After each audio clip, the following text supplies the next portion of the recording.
하나님의 말씀은 히브리서 11장 3절에서 6절까지의 말씀입니다. 신약성경 365페이지입니다.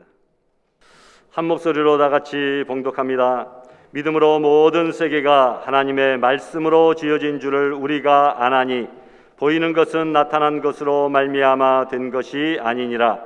믿음으로 아벨은 가인보다 더 나은 제사를 하나님께 드림으로 의로운 자라 하시는 증거를 얻었으니 하나님이 그 예물에 대하여 증언하심이라.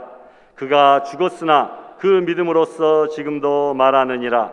믿음으로 에녹은 죽음을 보지 않고 옮겨졌으니 하나님이 그를 옮기심으로 다시 보이지 아니하였느니라.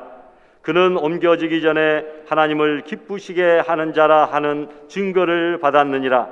믿음이 없이는 하나님을 기쁘시게 하지 못하나니 하나님께 나아가는 자는 반드시 그가 계신 것과 또한 그가 자기를 찾는 자들에게 상 주시는 이심을 믿어야 할지니라. 아멘.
할렐루야. 아멘.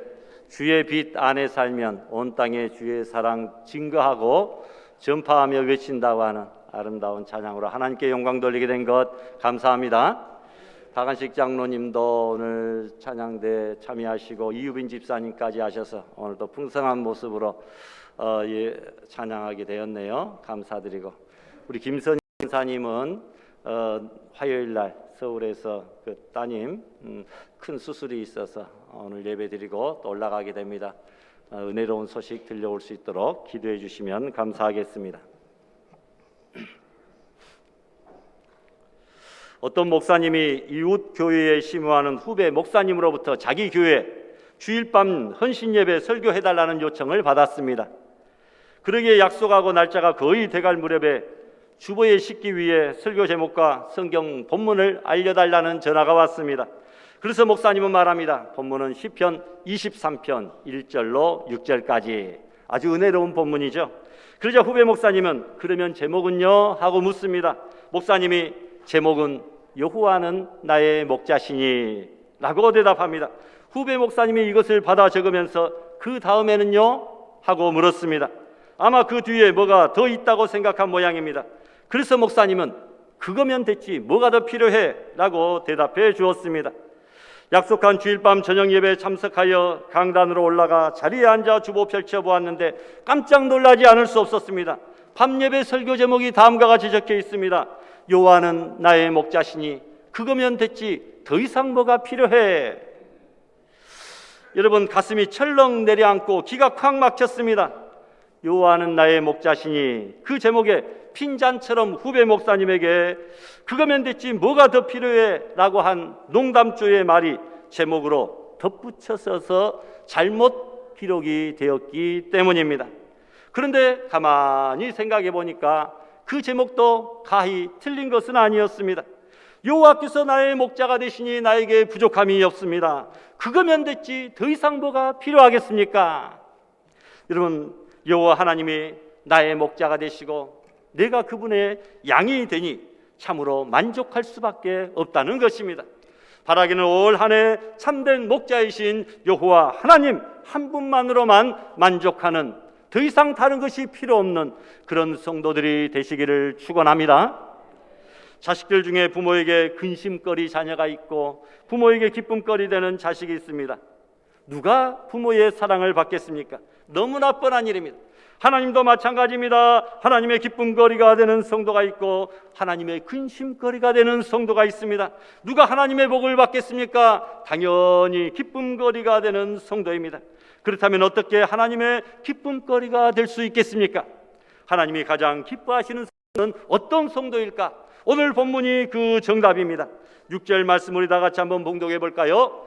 믿음이 없이는 하나님을 기쁘시게 하지 못하나니. 아멘. 여기까지요. 무엇이 없으면 하나님을 기쁘시게 하지 못한다고요? 믿음이 없으면. 그럼 무엇이 있어야 하나님을 기쁘시게 할까요?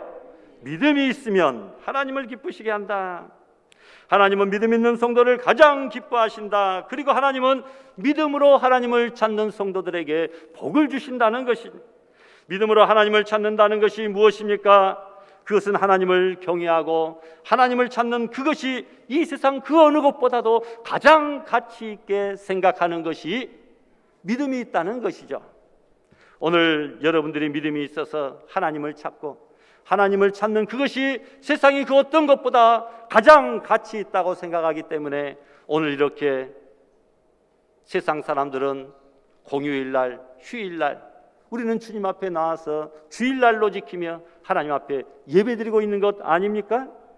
그런데 오늘날 사람들은 믿음 말은 잘하지만 사실상 믿음이 그 가치가 어떻게 보면 최하위일 수가 있다라는 것입니다. 믿음이 1순위가 아니라 맨 마지막 꽁순위라는 것이죠. 하나님의 중요성이 자신의 우선순위에 덧붙여서 맨 마지막인 경우가 많다는 겁니다. 어느 교회 권사님이 목사님께 이런 부탁합니다. 목사님, 우리 아들을 알죠? 그 아들을 위해서 좀 기도 좀 해주세요. 예, 어떤 기도 원하십니까? 목사님도 아시다시피 우리 아들은 공부도 할 만큼 해서 이제 박사가 되었고 돈도 벌 만큼 벌어놓았고 이제 살 만큼 되었습니다. 결혼도 잘했고 건강도 좋습니다. 그런데 우리 아이에게 믿음이 없습니다. 제가 바라는 소원은 우리 아들에게 이제는 믿음이나 생겼으면 좋겠습니다 라고 이야기를 합니다.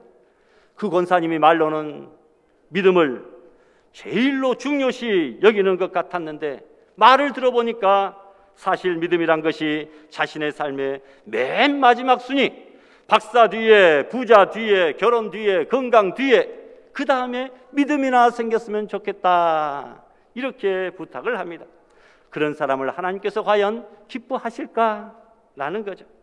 어떤 분이 가정에 무슨 일로 걱정을 하며 옆에 있는 권사님께 하소연을 하고 있었습니다. 그럴 때 그 이야기를 한참 듣고 있던 그 권사님이, 여봐, 기도는 해봤어? 기도나 해봐 라고 대답을 합니다. 기도를 1순위로 두고 문제 해결을 해야 되는데 이것저것 인간적인 방법과 수단으로 다 해보고 그래도 안 되니까 맨 마지막 수단으로 기도는 해봤냐? 그러면 기도나 해봐라 생각하는 것이 성도라고 하는 우리들의 솔직한 오늘의 모습입니다. 기도가 문제 해결의 우선순위에서 맨 마지막으로 밀려가고 있는 그런 우리들의 믿음은 혹시 아닙니까? 얼마 전 이웃교회 목사님과 식사하면서 들은 이야기인데, 그 목사님에게 어느 분이 믿음 좋은 자매 있으면 자기 아들하고 좀 붙여주게 소개 좀 시켜달라 했답니다. 그래서 어떤 자매를 소개할까요? 어떤 조건의 아가씨를 원하십니까? 했더니 뭐라고 이야기했겠습니까?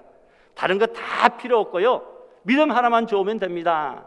역시 그 권사님이 믿음이 있으니까 이런 믿음 있는 말씀을 하셨어요. 다른 거 다 필요 없고 믿음 하나만 좋으면 됩니다. 그래서 진짜 믿음 좋은 처녀를 소개시켜 주었습니다. 그런데 반응이 영 시원치 않습니다. 들려오는 소리가, 목사님이 우리 집안을 어떻게 보고 그런 처녀를 소개시켜 줬나, 이런 말이 들려왔습니다. 그래서 목사님이 따졌습니다. 아니,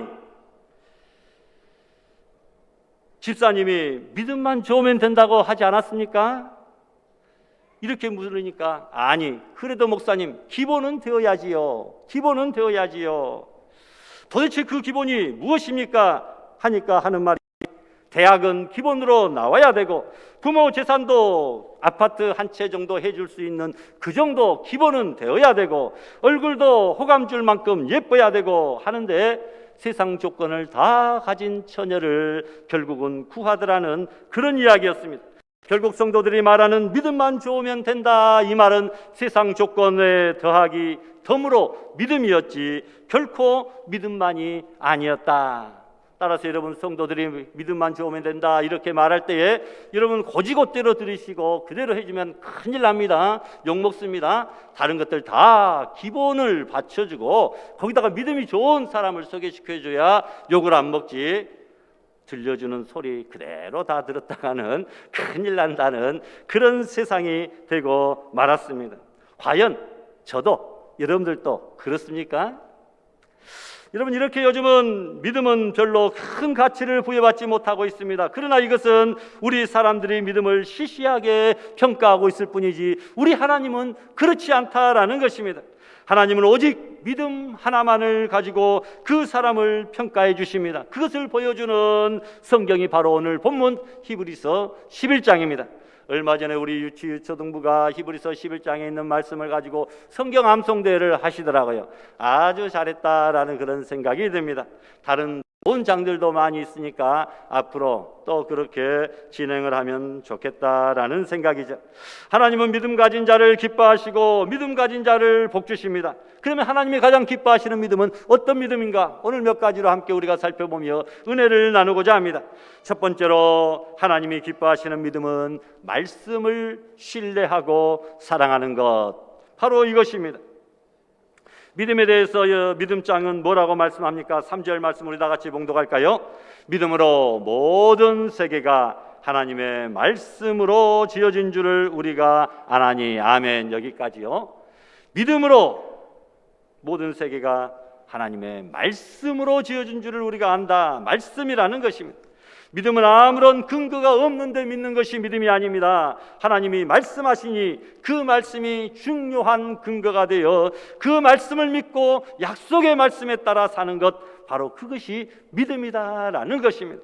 그래서 믿음이란 주위 환경이나 분위기 바라보고 의지하는 것이 아니라 하나님이 말씀하셨으니 그 말씀만을 바라보고 그 말씀대로 되어질 줄 믿고 사는 것이 진짜 믿음입니다.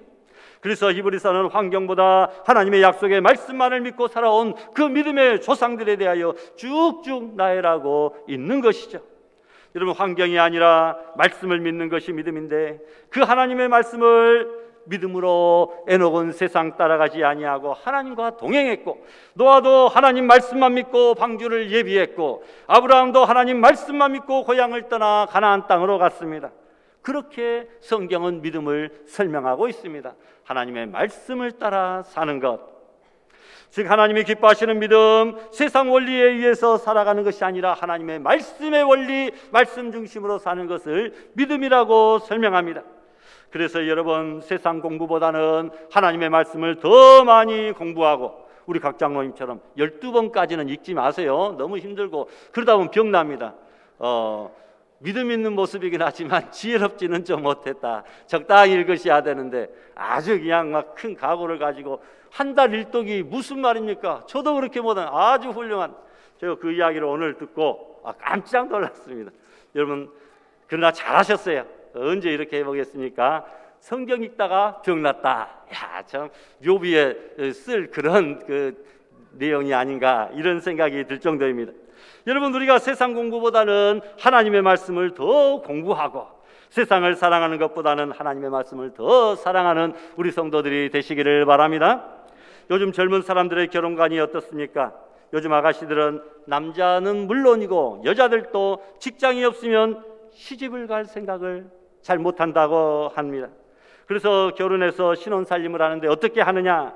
남자는 자기가 직장 다녔으니까 남자대로 돈 벌어서 자기가 쓰고 자기 것 자기가 알아서 저축하고, 여자는 여자대로 자기도 직장 다니니까 돈 벌어서 자기가 쓰고 자기가 알아서 또한 저축하고, 그리고 살림은 어떻게 하느냐?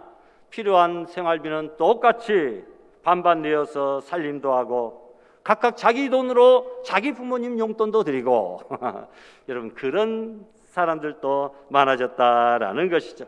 요즘 신세대는 결혼하면 한 방에서 잔다는 것 외에 철저하게 자기 돈 벌어서 자기 돈 자기가 알아서 쓰고 사는 그런 딩크족들도 생겨났다라는 것이죠. 다 그렇진 않습니다만 그런 족들이 생겼다. 딩크족은 뭐냐? 더블 인컴, 둘 다 벌고 노키드, 자녀는 없고 자기들만 이렇게 즐기고 살려고 하는 그런 부류의 사람들이 생겨났다라는 거죠.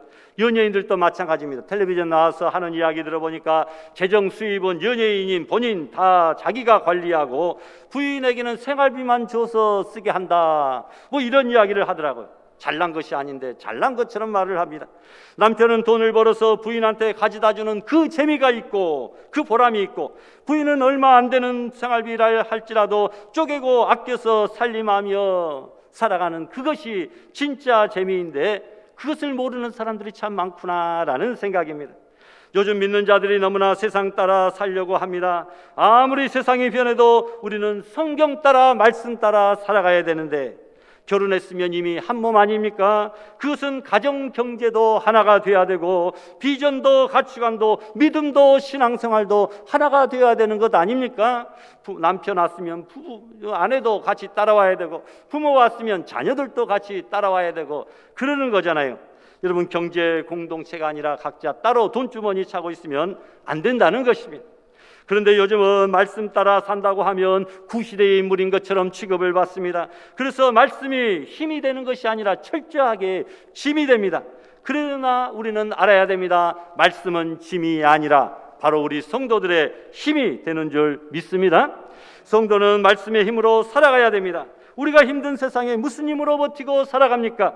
하나님이 주신 힘으로 인내하며 버티고, 하나님이 주신 힘으로 승리하고, 하나님이 주신 힘으로 감사하며 살아가야 되는 것 아닙니까?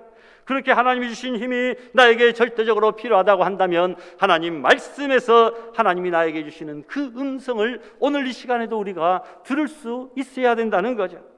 그러려면 말씀을 사랑하고 말씀을 신뢰하고 말씀을 드려야 됩니다. 금년에 여러분 믿음 생활 카드를 나눠드렸는데 그 뒤쪽에 보면 성경 일독 카드가 있습니다. 한 번씩 읽을 때마다 그 장에 짝짝 줄을 긋어서 읽어가시고 2도 가고 싶다 그러면 반대편으로 이제 X자로 그어가시고 3도 가고 싶다 그러면 가운데다 동그라미 한 번씩 치시면 그게 다 표시가 되는 거니까 여러분 많이 읽지는 못한다 할지라도 금전에 하루 석 장만큼은 꼭 읽으시기를 바랍니다. 육체는 비대한데 영혼은 영양실조가 걸리면 안 되지 않겠습니까? 영유가 울러, 아주 좋은 말이죠. 영유가 울러 늘 강건하는 성도들 되시기를 바랍니다. 그리고 주일 설교를 통해서 영적 양식인 이 하늘 만나를 꼭 챙겨 먹을 수 있기를 바랍니다. 주일 설교 통하여 하나님이 나에게 주시는 말씀을 들을 줄 알아야 되고 그 말씀을 듣는 자가 복이 있다고 말씀합니다. 그렇게 말씀대로 살려고 노력하는 자에게 하나님은 말씀을 들려주시고 그렇게 말씀대로 살려는 사람을 하나님은 기뻐하시는 줄을 믿으시기를 바랍니다. 두 번째로 여러분, 하나님이 기뻐하시는 믿음은 순종하며 사는 것을 기뻐하신다라는 겁니다. 오늘 본문에 나오는 하나님이 기뻐하신 믿음의 인물들은 하나님의 말씀을 사랑했을 뿐만 아니라 하나님의 말씀에 철저하게 순종했던 인물들입니다. 순종이 제사보다 낫다고 성경은 말씀하고 있지 않습니까? 예배에 참석하여 하나님에게 얼굴 도장만 찍는다고 하나님이 기뻐하는 신앙생활이 아닙니다. 말씀을 들었으면 순종해야 하나님이 기뻐하시는 성도가 됩니다. 여러분, 학교에 출석만 잘한다고 모범생입니까? 아니죠. 진정한 모범생은 학교에 출석도 잘하고 선생님이 가르치는 대로 순종하고 잘 따르는 학생이 모범생입니다. 진정한 모범 신앙인은 교회 출석도 물론 기본으로 잘하고 그 말씀에 순종도 잘하는 성도인 줄 믿습니다. 그래서 믿음은 순종입니다. 믿음의 사람들을 보면 다 순종했는데 두 가지 면에서 순종했어요. 하나는 하나님의 말씀에 대한 순종입니다. 노아는 주어진 말씀에 순종하여 방주 지었고 아브라함은 말씀대로 순종하여 고향 떠났고 이렇게 주어지는 말씀에 철저하게 순종하는 것, 이것이 진짜 믿음이죠. 왜 하나님의 말씀을 주십니까? 거기에 길이 있고 생명이 있고 축복의 길이 있기 때문입니다. 노아 산에 방주 지으라 하여 순종하여 지었더니 홍수 때에 그 방주가 온 가족을 살리는 생명의 구원선이 되었습니다. 아브라함은 고향 떠나라는 말씀에 순종하여 고향 떠났더니 믿음의 조상 축복의 근원이 되었습니다. 이렇게 말씀이 주어지는 것은 그 순종하여 살다 보면 우리를 살리는 길, 우리에게 복이 되는 길이기 때문에 순종하라고 말씀하고 있습니다. 순종할 때는 힘듭니다. 아픕니다. 고통스럽습니다. 그러나 순종하고 났더니 하나님께서 약속하여 베풀으시는 엄청난 은혜가 우리에게 예비되어져 있는 것입니다. 그러므로 올해 어떤 말씀이든지 그대로 순종하여 가면 거기에 생명이 있고 축복이 있는 줄 믿으시기를 바랍니다. 또 하나는 주어진 상황에 순종하는 믿음이 있습니다. 주어진 상황에 순종한다. 많은 신자들이 자신이 기대하는 것과는 다른 상황이 주어졌을 때 기대대로 되지 않을 때 그 상황에 순종하지 않고 그 상황을 피하려고만 합니다. 주어진 상황에 불평하고 원망하고 거부하고 반항합니다. 그러나 그것은 진정한 믿음 아닙니다. 모세를 보십시오. 애굽에서 쫓겨나는 상황도 살인자가 되어 도망하는 상황까지도 그는 받아들였습니다. 요셉은 노예로 팔려가고 억울하게 누명 써서 감옥에 갇혀도 그 상황을 담담하게 받아들였습니다. 순종하는 믿음입니다. 주어진 상황에 불평하지 아니하고 순종하며 감사하는 것, 그것도 참으로 중요한 믿음입니다. 올해 내게 원치 않는 좋지 못한 상황이 닥쳐온다 할지라도 벌써 많이 닥쳐왔잖아요. 그럼에도 우리는 원망부터 하려고 하지 말고 상황을 받아들이는 그 순종을 하시기를 바랍니다. 그리고 하나님이 주시는 용기로서 그 상황을 뚫고 나가는 모습을 보여줘야 됩니다. 그것이 하나님이 기뻐하시는 모습인데, 그러면 우리가 어떻게 순종해야 됩니까? 순종을 체질화시키시기 바랍니다. 문제는 순종을 습관화하라라는 것입니다. 습관하여 익숙해지면 순종이 쉬워집니다. 주일날 우리는 무조건 교회에 나와서 예배드려야 된다, 이것이 습관으로 굳어지다 보니까 우리는 갈등하지 아니하고 고민하지 아니하고 주일날만 되면 아침에 예쁘게 차려입고 교회에 나와서 예배를 드립니다. 그러나 믿음이 없는 사람들은 이것이 습관화되지 아니하고 체질화되지 아니하다 보니까 아침부터, 아니 전날 토요일부터 갈등을 때리죠. 내일 교회 가야 되나 말아야 되나, 내일 아침에 빨리 일어나야 되나 늦게 일어나야 되나. 여러분, 순종이 체질화되지 않았기 때문입니다. 습관이 되지 않았기 때문이에요. 여러분, 좋은 신앙의 습관들은 체질화시키고 습관화시키시기를 바랍니다. 그런데 오늘날 사회문화는 순종을 가르치고 훈련시키지를 않습니다. 오히려 반항을 가르칩니다. 오래전부터 외세에 침략해 저항해 온 민족이었고 공산주의에 저항했고 독재정권에 저항해 왔습니다. 그래서 주어진 권위에 순종하면 못난 사람, 주어진 권위에 저항하면 무언가 잘난 사람으로 인식이 됩니다. 그래서 저항 문화가 팽배해졌습니다. 특별히 우리 전라도 사람들은 아주 저항적인 그런 의식들이 옛날부터, 우리 선조들이 서울에서 입 바른 소리하고 똑똑한 사람들이 괜히 모함을 사가지고 미어서 막 귀양을 오고 쫓겨나고 하는 그런 곳이 우리 전라도 또 도서 지역, 섬 뭐 그런 지역 아니겠습니까? 그래서 여러분, 우리 전라도 지역은 다른 지역에 비해서 왠지 더 저항 문화가 더 투철하더라고요. 서울에 가서 학교 다닐 때, 대학 다닐 때 데모하는 사람들 보면 광주, 전남에서 올라온 사람들은 100% 데모대에 반드시 끼어 있습니다. 왜 그런가? 그 문화가, 그 의식들이 그래요. 핍박받고 고난받고 억울하고 한이 많고. 그래서 저는 항상 앞장서서 이렇게 하는 모습들을 보았는데, 저도 역시 마찬가지였습니다만, 어찌됐건 저항 문화가 팽배해졌다. 요즘 유행하는 가요들의 가사도 모두 반항적인 가사가 인기가 있습니다. 그러다 보니까 젊은이들이 반항심만 배우고 키우게 되어서 질서와 순종을 미덕으로 여기지 않는 그런 세태의 모습도 있습니다. 순종이 체질화되어 있지 않습니다. 세상에서는, 세상 권력에는 저항하고 반항해야 될지 몰라도, 그러나 신앙 안에서의 저항, 하나님 앞에서의 반항은 하나님이 결코 기뻐하지 않는다는 것입니다. 따라서 우리는 순종을 배워야 되고 체질화시켜 나아가야 됩니다. 부모님께 순종하고 스승에게 순종하고 우리 어른들께 순종하고 신앙의 선배들에게, 목회자에게 순종하고 더 나아가 하나님께 순종하는 것을 습관화하여 복받는 성도들이 되시기를 바랍니다. 또한 여러분, 따지지 말고 순종해야 됩니다. 순종을 체질화하려면 따지지 말고 어떤 말씀이든지 순종하겠다, 그 결심을 해야 됩니다. 우리가 순종 못하는 이유는 들어보고 순종하겠다라는 마음 때문이죠. 그래서 말씀도 들어보고 상황도 계산해보고 순종하는 것이 좋겠다 확신이 들면 순종을 합니다. 그런데 계산해보고 난 뒤에 순종하려고 하면 평생 순종을 못합니다. 항상 순종 못할 여건과 환경과 조건들이 우리에게 닥쳐오기 때문입니다. 나중에 여건 좋아지면 순종해야지, 이야기 다 들어보고 순종해야지, 계산 다 해보고 순종해야지, 그러면 이미 그때는 늦습니다. 건강도 기다려주지 아니하고 물질도 다 빠져나가고. 여러분, 그런 뒤에 우리가 어떻게 순종하겠습니까? 그보다는 무슨 말씀이든지 내가 순종하겠나이다 하고 미리 순종을 결심하시기를 바랍니다. 사무엘이 그렇죠. 주여 말씀하옵소서, 주의 종이 듣겠나이다. 어떤 말씀이든지 어떤 환경이든지 순종하겠다고 결심하면 순종이 체질화됩니다. 어디에서 본 글입니다. 어느 군대 중대장이 부하들에게 물어봅니다. 너희들 중에 음악 전공한 사람 있으면 손 들어봐. 몇 사람이 손을 들었습니다.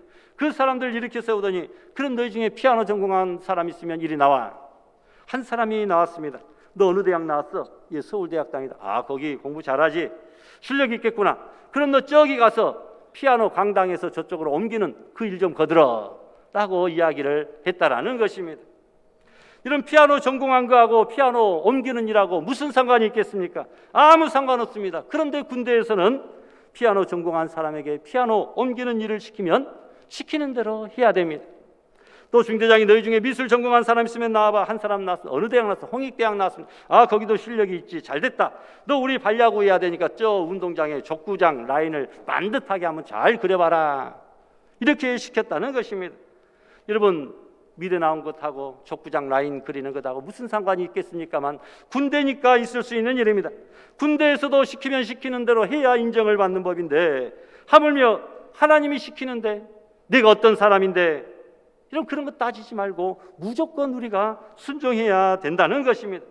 무슨 일을 시키든지 하나님의 말씀이기 때문에 순종해야 그것이 바른 믿음이요 하나님이 기뻐하시는 믿음이 되는 줄 믿으시기를 바랍니다. 마지막으로 경건하게 사는 것이 하나님을 기쁘시게 하는 믿음입니다. 경건하게 사는 것. 오늘 본문 보니까 에녹의 믿음을 하나님을 기쁘시게 하는 자라 증언하고 있습니다. 5절에 보니까 그는 옮겨지기 전에 하나님을 기쁘시게 하는 자라 하는 증거를 받았다라고 말씀합니다. 그러면 하나님을 기쁘시게 하는 자라 하는 삶을 산 에녹의 모습은 어떠했습니까?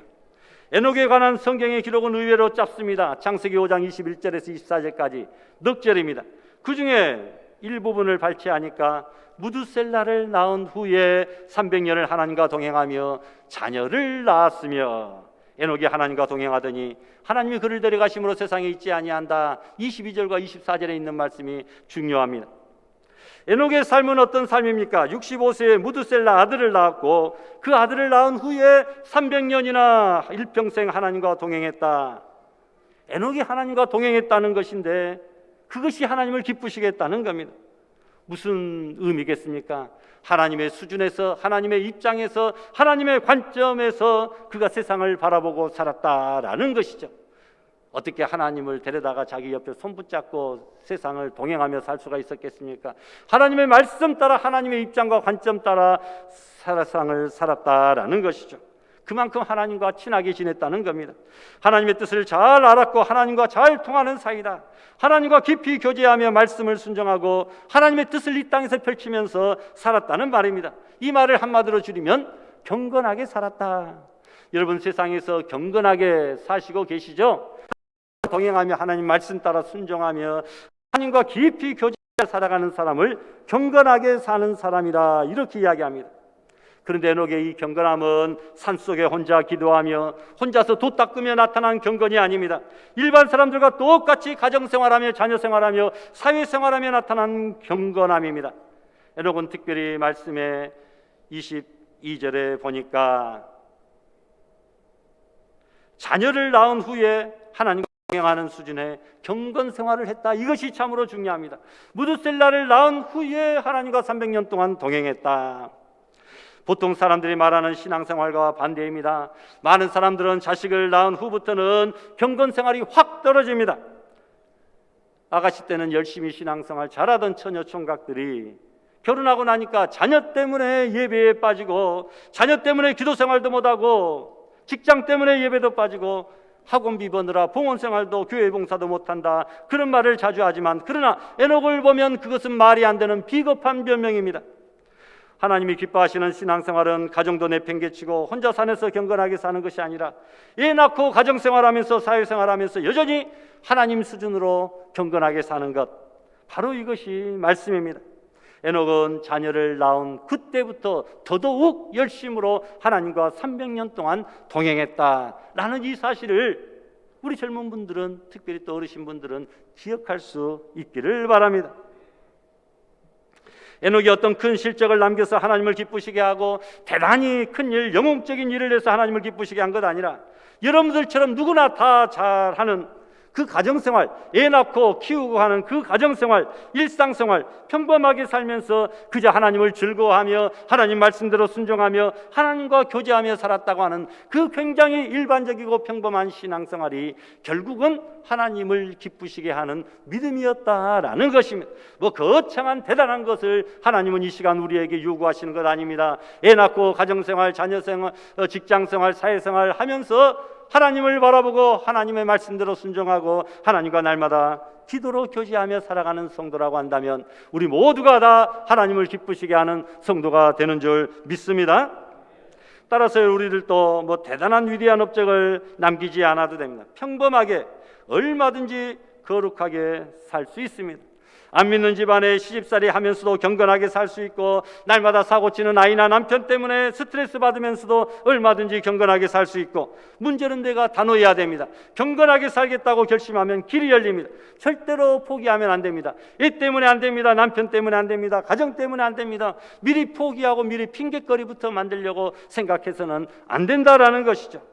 현재 주어진 상황에서 얼마든지 나는 거룩하게 신자로서 살아갈 수 있고 또 살아가야 된다고 하는 사실을 기억하며 새해에는 하나님의 말씀을 사랑하고 말씀에 순종하며 경건하게 살아서 하나님을 기쁘시게 하는 모든 알곡의 성도들이 다 될 수 있기를 주님의 이름으로 축원합니다.